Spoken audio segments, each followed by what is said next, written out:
રાજ્યના સૌથી મોટા રાવણ દહન પૈકીનું એક આયોજન અંકલેશ્વર ઓએનજીસી કોલોની ખાતે થાય છે. અંકલેશ્વર ઓએનજીસી કોલોની ખાતે છેલ્લા 49 વર્ષથી રાવણ દહનનું આયોજન કરવામાં આવે છે. જિલ્લામાં સૌથી વધુ ઓએનજીસીના રાવણ દહનનું પણ અનેરું આકર્ષણ છે. ઓએનજીસી કોલોનીમાં રામલીલા સમિતિ દ્વારા દર વર્ષે થતા રાવણ દહન કાર્યક્રમ માટે ઝઘડિયાના કારીગરો દ્વારા હાલ 50 ફૂટના રાવણ, 47 ફૂટના કુંભકર્ણ અને 47 ફૂટના મેઘનાથના કદાવર પુતળા તૈયાર કરવાની કામગીરી પૂરજોશમાં ચાલી રહી છે. જેમાં 150 કિલો પેપર પસ્તી, 1300 કિલો નવા કાગળ, 300થી વધુ બાંબુ વાંસ, 500 મીટર સાડી સહિત 50 લીટર કલર તેમજ અન્ય સામગ્રી વડે આ ત્રણેય પુતળાઓ તૈયાર કરવામાં આવી રહ્યા છે.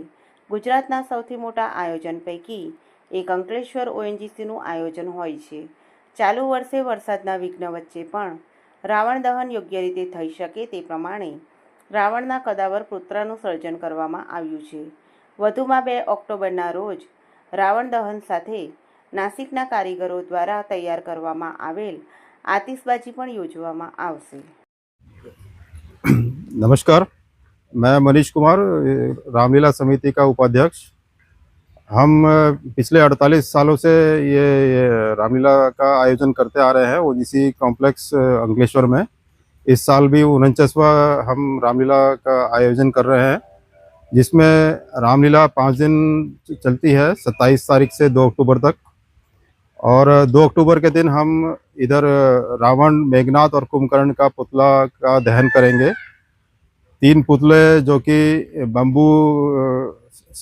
बम्बू और वेस्ट साड़ी से और पेपर से तैयार किए जाते हैं और पिछले 1 महीने से ये इसकी तैयारी चल रही है।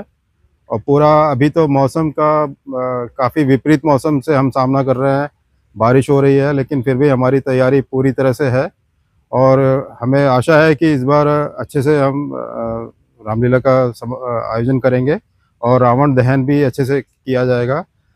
करीब आतिशबाजी भी हम नासिक से हमारे आते हैं, तो आतिशबाजी भी अच्छी तरह से की जाएगी। और जिसको आयोजन को देखने के लिए उसी दिन रावण दहन के दिन करीब 30, 35, 40 हज़ार तक लोग आते हैं, देखते हैं, एंजॉय करते हैं। यहाँ मेला भी चलता है, तो सबसे आग्रह है कि यहाँ पर आइए और आनंद लीजिए। Thank you.